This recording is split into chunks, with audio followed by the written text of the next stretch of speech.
मुख्यमंत्री जी, अगर आपके पास कुछ छिपाने को नहीं है, वो कहावत है ना, सांच को आँच नहीं, तो जाइए ना, फेस कीजिए ईडी की इंक्वायरी को। तो मुख्यमंत्री जी को कॉल करना है, एक कॉल लेना है इस पे कि क्या वो एडमिट करेंगे या फिर से इसी तरीके से डिले करें। सुप्रीम कोर्ट ने कहा, मैं मीडिया में आई खबरों को कोट कर रहा हूं, कि ये केस मेंटेनेबल नहीं है। आज सुप्रीम कोर्ट ने सुप्रीम फैसला सुना दिया, एक तरीके से मुख्यमंत्री जी को सुप्रीम झटका दे दिया। मुख्यमंत्री ईडी सम्मन के खिलाफ सुप्रीम कोर्ट में याचिका दायर करके ये कहा था कि पीड़क कार्रवाई करने से उनको रोका जाए और साथ ही सम्मन को उन्होंने चुनौती दी थी। आज सुप्रीम कोर्ट ने बिना इंटरटेन करते हुए उनको हाई कोर्ट जाने का निर्देश दे दिया है। अब क्या ये राजनीति का विषय नहीं, विषय तो है। क्या बीजेपी इसको अपनी जीत उत्साह मानती है या कुछ और? हमारे साथ बीजेपी के नेता प्रतुल सहदेव जी हैं। जोहार पांडे जी। जोहार दादा। पहला रिएक्शन क्या है जो मुख्यमंत्री को कहा गया कि आप झारखंड हाई कोर्ट चले जाइए? बड़े बेआबरू होके तेरे कुचे से निकले हम सनम। ऐसा क्यों? देखिए, अब ऑन अ सीरियस नोट, आप देखिए, माननीय मुख्यमंत्री और उनकी लीगल टीम ने एक हवा सा क्रिएट कर दिया था कि ईडी का जो सम्मन है वो गैर संवैधानिक है। ईडी की शक्तियों को उन्होंने चैलेंज किया था कि जो ईडी की कुछ सेक्शंस हैं वो गलत हैं, असंवैधानिक हैं। मुख्यमंत्री को सम्मन सिर्फ तंग करने के लिए दिया जा रहा है राजनीतिक रूप से। ये विशुद्ध रूप से एक क्रिमिनल इन्वेस्टिगेशन था पांडे जी। इसमें मुख्यमंत्री जी के पास अगर कुछ छिपाने को नहीं था तो उनको कोऑपरेट करना चाहिए था, लेकिन उनकी लीगल टीम करोड़ रुपये खर्च किए, टॉप लॉयर्स कंट्री के उन्होंने हायर किया। अब इनका अधिकार है, लेकिन ये जितने करोड़ रुपए अभी तक अपने केसेस को डिले करने में खर्च कर चुके हैं, काश इन्होंने किसी दूसरे गरीबों, खैर छोड़िए, ये उनका विशेष अधिकार है, इस पर ज़्यादा नहीं बोलते। लेकिन आज सुप्रीम कोर्ट ने सुप्रीम फैसला सुना दिया, एक तरीके से मुख्यमंत्री जी को सुप्रीम झटका दे दिया। सुप्रीम कोर्ट ने कहा, मैं मीडिया में आई खबरों को कोट कर रहा हूँ, कि ये केस मेंटेनेबल नहीं है, आपको हाई कोर्ट जाना चाहिए। और मुख्यमंत्री जी ने सम्मन को चैलेंज किया था, ईडी की शक्तियों को चैलेंज किया था। यानी सुप्रीम कोर्ट ने भी प्रथम दृष्टया ये माना है, अभी तक जैसे मीडिया में खबरें आई हैं, कि ये केस में जो चैलेंज की गई थी ईडी की शक्तियाँ, वो मेंटेनेबल नहीं है। हमारा मुख्यमंत्री जी से अभी भी आग्रह है कि आपके पास अगर छिपाने को कुछ नहीं है तो कोऑपरेट कीजिए ना, ईडी के इन्वेस्टिगेशन में फेस कीजिए। क्या आपको लगता है कि कोई निर्दोष व्यक्ति को कोई एजेंसी फंसा देगी तो क्या उसके ऊपर अदालत नहीं है? लेकिन मुख्यमंत्री जी कह रहे हैं मेरे पास अगर छुपाने को नहीं है, ये बात तो आप जो कह रहे हैं वो ठीक है, मेरे पास दिखाने को भी बहुत कुछ नहीं है। बोला मेरा सारा प्रॉपर्टी, मेरे पूरे परिवार का प्रॉपर्टी, पूरे खानदान का सारा प्रॉपर्टी, सारा कुछ वेबसाइट पे अवेलेबल है, चुनाव आयोग के पास अवेलेबल है, सीबीआई के पास है, लोकपाल के पास है, वहाँ से ले लेना। हमको बार बार क्यों बुलाता है? सिर्फ समय खराब करने के लिए। कौन कौन प्रॉपर्टी अवेलेबल है? जो उन्होंने डिक्लेयर किया है सारा, बोले और उसके अलावा कोई प्रॉपर्टी नहीं है। हेमंत सोरेन वाला कि हेमंत कुमार सोरेन वाला, बसंत सोरेन वाला कि बसंत कुमार सोरेन वाला, शिबू सोरेन वाला कि शिबा सोरेन वाला?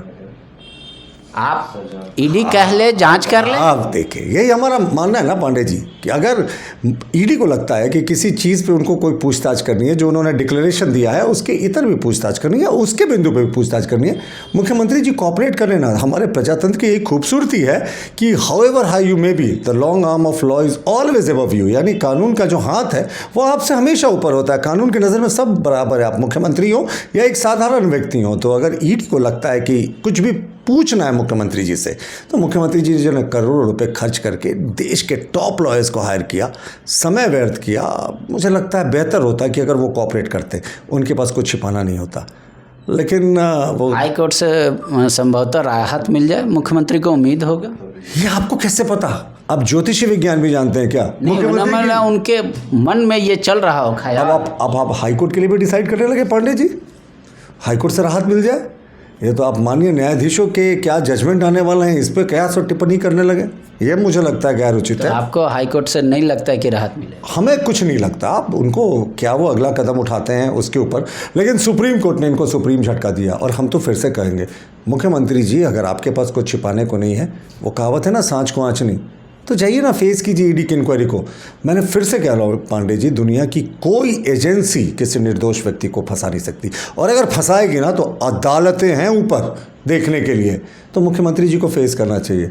हाँ, लेकिन ऑन अ सीरियस नोट, कभी कभी कहते हैं ना कि अगर आपसे कोई गलती हो गई जाने अनजाने में, अब वो जाने में हुई कि अनजाने में हुई, और अगर आप उस गलती को स्वीकार कर लेते हैं तो कई बार अदालतें जो है वो फैसला देकर सज़ा का रियायत दे देती हैं उसमें। तो मुख्यमंत्री जी को कॉल करना है, एक कॉल लेना है इस पर कि क्या वो एडमिट करेंगे या फिर से इसी तरीके से डिले करेंगे।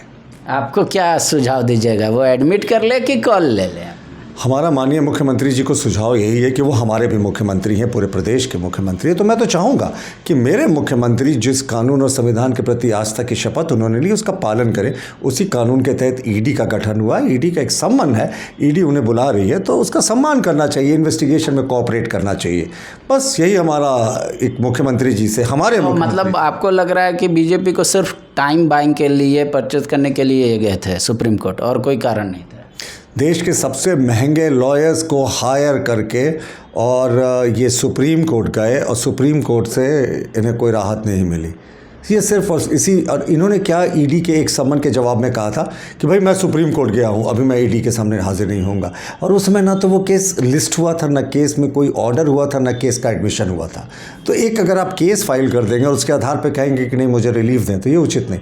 मुख्यमंत्री जी को सम्मान का सम्मान करना चाहिए। अब बहुत हुआ, अब मुझे लगता है अति हो गया, अब अति का अंत होना चाहिए और कानून का सम्मान होना चाहिए। शुक्रिया। तो बीजेपी की सलाह है कि अगर मुख्यमंत्री से जाने या अनजाने में कोई गलती हो गई है तो उनको स्वीकार कर लेना चाहिए, शायद सज़ा के बिंदु पर उनका कम हो सकता है। दूसरा एडवाइस ये है कि ईडी का सम्मान करते हुए जो चौथा सम्मान आ गया है उस डेट में हाजिरी लगाना चाहिए ईडी कार्यालय में। मुख्यमंत्री कौन सा फैसला लेते हैं, क्या वो हाई कोर्ट जाएंगे या ईडी दफ्तर जाएंगे, वो भी हम आपको दिखाएंगे। आप इस पूरे प्रक्रिया को कैसा समझते हैं, कमेंट बॉक्स में ज़रूर लिख के बताइएगा। शुक्रिया।